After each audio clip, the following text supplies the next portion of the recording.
Welcome to all of you. मैं दीपेश कुमार आप लोगों के लिए फिर से एक वीडियो लेकर आया हूँ क्लास 12th की, जिसको नाम दिया है मैंने पराग नलिका का विकास, फर्टिलाइजेशन अर्थात निषेचन और डबल फर्टिलाइजेशन अर्थात द्विनिषेचन।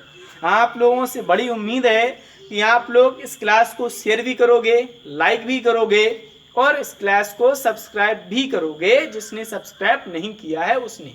एक बात का और ध्यान रखिएगा कि इस वीडियो में बहुत सारी ऐसे इंपॉर्टेंट चीज़ें हैं जो आपके एग्जाम पॉइंट ऑफ व्यू से इंपॉर्टेंट रहती है, इसलिए आप इस वीडियो को शुरू से लेकर अंत तक देखेंगे, अच्छे से समझेंगे, लोगों में शेयर भी करेंगे, लाइक भी करेंगे। ऐसी मुझे उम्मीद है आप लोगों से। ठीक है, बातों को ज़्यादा ना आगे बढ़ाते हुए क्लास को चालू करते हैं। बच्चों ध्यान रखिएगा। देखो बच्चों, पराग नलिका का विकास कैसे होता है, इस बात को आज के वीडियो में समझेंगे। कैसे? वो ऐसे समझेंगे बच्चों, यहाँ पर जो मैंने ये डिटेल बताई है, इस डिटेल में आपको मैं कुछ बातों को समझा दूंगा। वो ऐसे समझाऊंगा कि देखो बच्चों, सपोज करो ये कोई पुष्प का नर भाग है, ये कोई या फिर नर पुष्प है मान लो। इस नर पुष्प के पास ये है पराग कोश, ये है भैया पराग कोश। इस पराग कोश में उपस्थित है पराग कण। अब इस पराग कण को क्या होगा कि जब ये पराग कोश फटेगा तो पराग कोश फटने के बाद क्या होगा भैया, यहाँ पर होगा ये कि यहाँ से पराग कण निकलेगा और पराग कण निकल करके कहाँ पहुंचेगा, आप जानते हो कहाँ पहुंचेगा। वो पहुंचेगा वर्तिकाग्र पर, ये बना स्टिग्मा पर। ठीक है, ध्यान रखिएगा। स्टिग्मा क्या है? स्टिग्मा है पुष्प का नर भाग।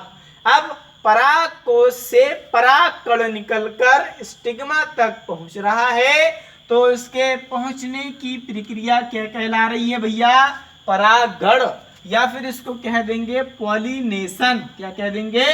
पॉलिनेशन, ये प्रक्रिया है, ध्यान रखिएगा। अब बात करते हैं इधर की। इधर की बात क्या करते हैं? इधर की बात ये करते हैं कि जब ये यहाँ तक पहुंच गया तो इस वर्तिका के ऊपर एक लसलसा पोषक पदार्थ उपस्थित होता है।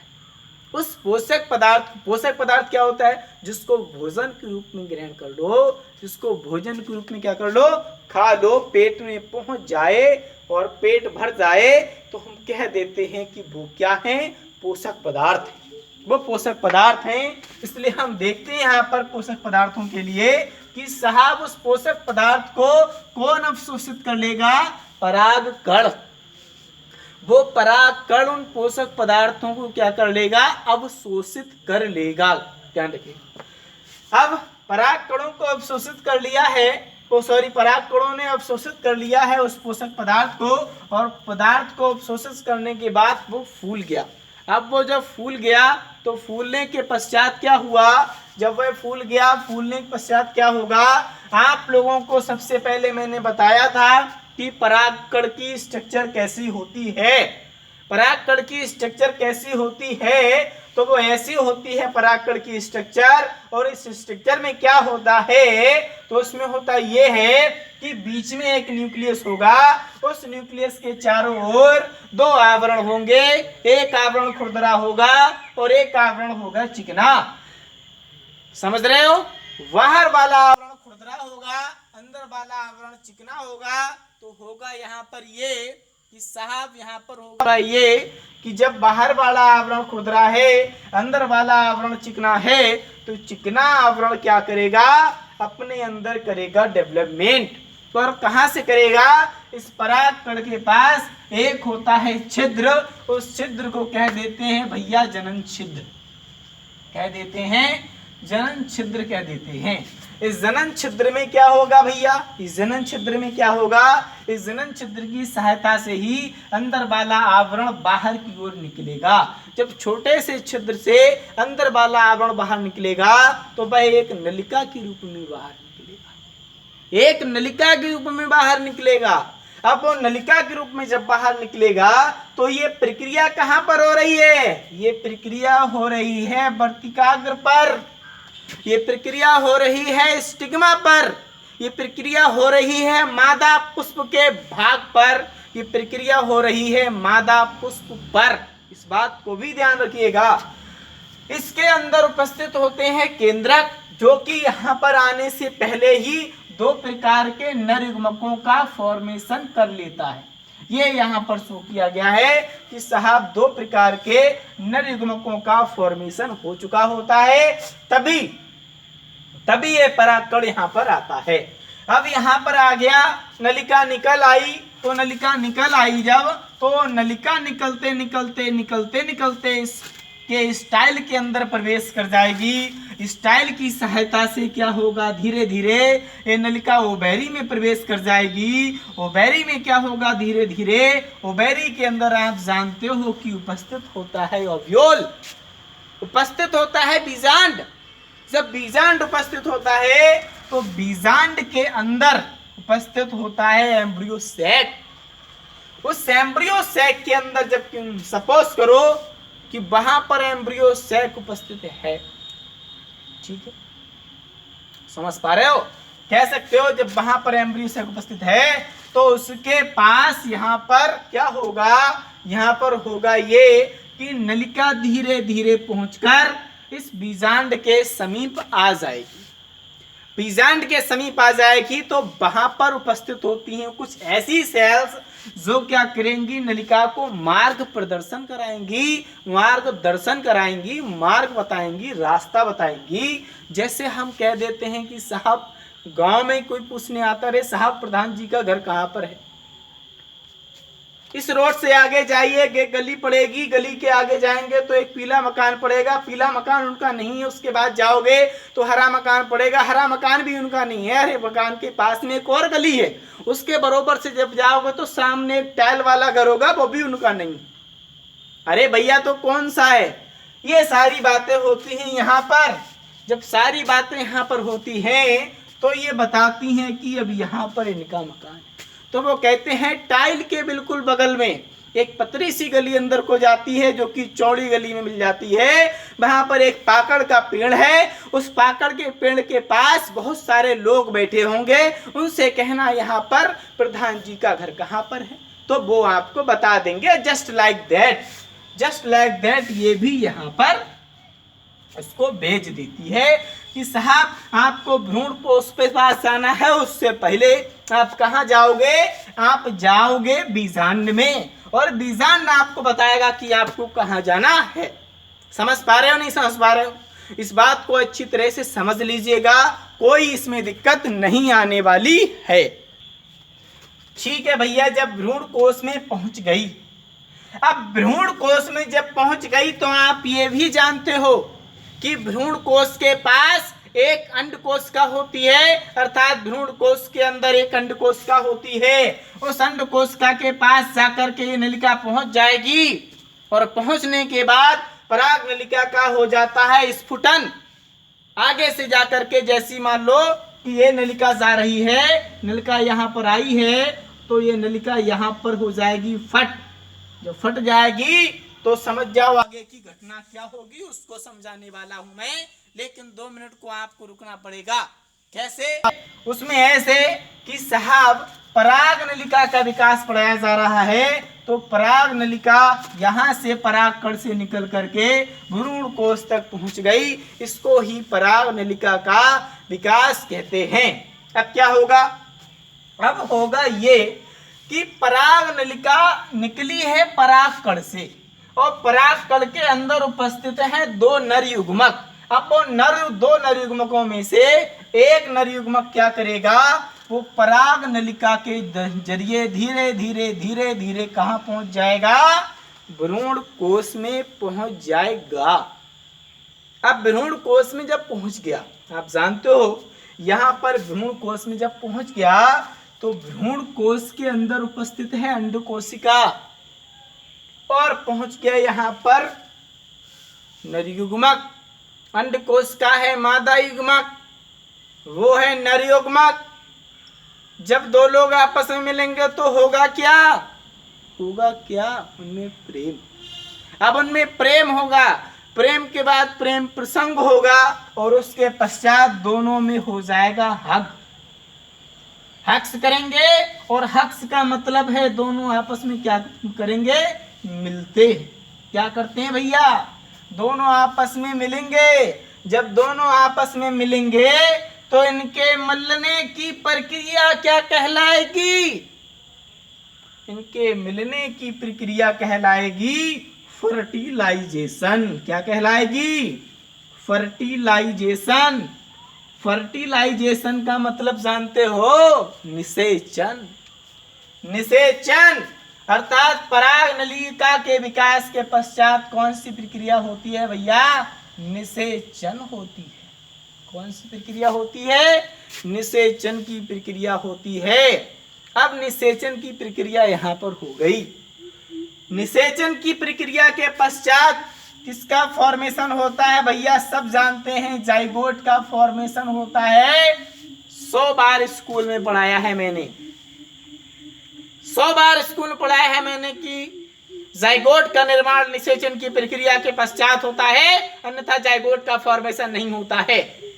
समझ जाइएगा, जब जाइगोट का फॉर्मेशन होता है निषेचन की प्रक्रिया के पश्चात, तो इस प्रकार के निषेचन को कह देते हैं कि भैया ये वाला निषेचन है सत्य निषेचन।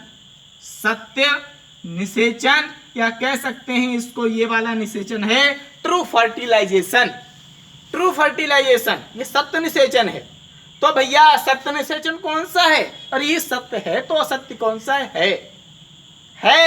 उसको कहेंगे हम डबल फर्टिलाइजेशन। वो कैसे? वो ऐसे, देखो कैसे।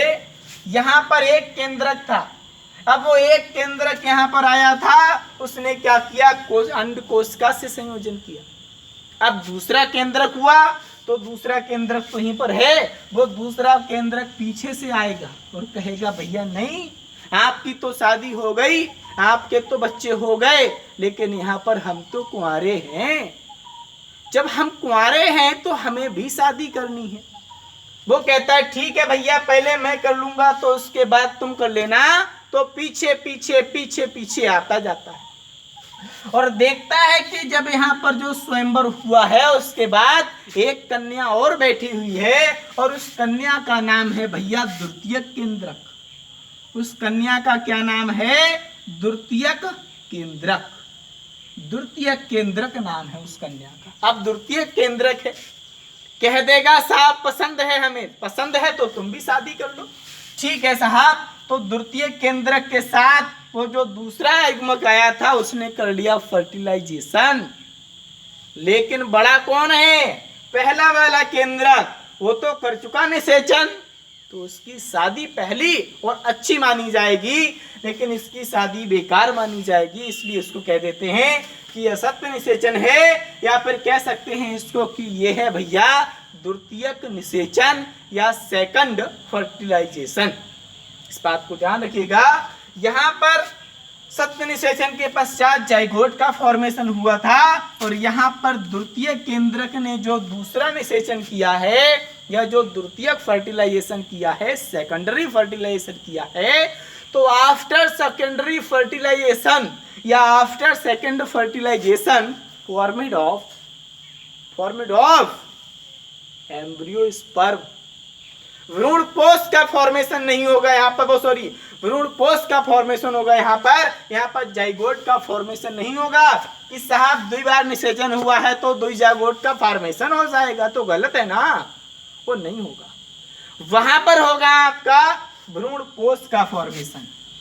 अर्थात द्वितीय केंद्रक ने जो फर्टिलाइजेशन किया है, तो द्वितीय केंद्रक के फर्टिलाइजेशन के पश्चात यहाँ पर होगा भ्रूण कोश का विकास, अर्थात भ्रूण कोश का फॉर्मेशन। इस भ्रूण कोश का एक बार हम आपको काम बता दें बच्चों कि भ्रूण कोश का, भ्रूण का मतलब, भ्रूण कोश का मतलब पोषण प्रदान करना, अर्थात ऐसा पोषण या फिर ऐसी स्ट्रक्चर जो भ्रूण को क्या करे, पोषण प्रदान करे, भ्रूण कोश कहलाती है। वो कैसे? वो ऐसे कि बड़े भैया ने जिस भ्रूण का फॉर्मेशन किया है, उस बड़े भैया की सेवा करना छोटे भाई का फर्ज है। तो वो फर्ज अदा करेगा भ्रूणकोश अपनी जान दे करके, और जब बड़ा भैया मैच्योर हो जाएगा तो त्याग कर देगा अपने जीवन का और खत्म कर देगा अपने आप को, अपने अस्तित्व को, और सब कुछ सौंप देगा अपने बड़े भाई को। किसे? जाइगोट को। इस बात को ध्यान रखना भैया। यहीं पर हम आपकी आज की क्लास को समाप्त करते हैं। इसमें जो भी त्रुटियां रही हो उनको एक प्रकार से इग्नोर कर दीजिएगा, और इग्नोर करने की जब इच्छा ना हुआ करे तो कमेंट में लिख दिया करो, सर आपने यहाँ पर ही मिस्टेक की है, सुधार करूंगा।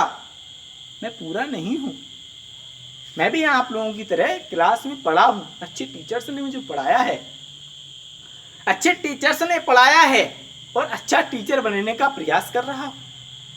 और हो सकता है आप लोगों की सहायता से और हमारे अच्छे टीचर्स की आशीर्वाद से मैं एक अच्छा टीचर बन जाऊं, ऐसा मेरी आशा है। तो मैं कह सकता हूं आज के लिए यहीं पर रोक देंगे क्लास को।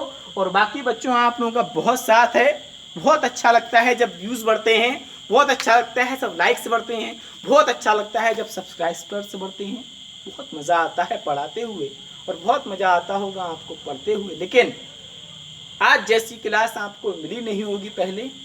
अगर आज आपने लाइक नहीं ठोके, आज आपने सब्सक्राइब नहीं किया, और आज आपने शेयर नहीं किया, तो ऐसी क्लास दोबारा मिलेगी भी नहीं। बच्चों आज का रिस्पॉन्स आप लोग हमें दिखा दो, मैं अपनी जान लगा दूंगा आप लोगों को समझाने के लिए। कॉलेज खुले ना खुले, लॉकडाउन खुले ना खुले, कोरोना हटे ना हटे, लेकिन विपेश कुमार का ये तरीका हमेशा जिंदा रहेगा।